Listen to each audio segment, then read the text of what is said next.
येणाऱ्या भाषा असतील, त्यांनी 4 ग्रंथ लिहिले, 350 लढाया केल्या, त्यातली एकही लढाई ते हरलेले नाही. स्वतःच्या पत्नीला त्यांनी त्या काळामध्ये सर्व अधिकार दिलेले होते, स्वतंत्र राजमुद्रा त्यांची होती. हे जे काही सगळे आदर्श आहे बदलत्या काळामध्ये ते नव्याने मांडणं आपल्याला गरजेचं आहे. म्हणून आपले जे काही कुटुंब आहे, आपण स्वतः व्यक्ती, आपलं कुटुंब आणि नंतर मग समाज आणि मग राष्ट्र. त्यामुळे भावनिक न होता आधी मी आणि माझं कुटुंब अतिशय उत्तम आयुष्य जगेल, चांगली प्रगती करेल, तो एक हेतू या रथयात्रेच्या मागचा आहे.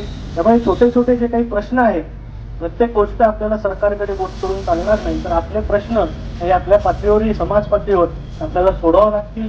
त्या दृष्टीने समाजाला प्रेरित करणे, जागृत करणे आणि समाजाला आपापल्या वाढवावा.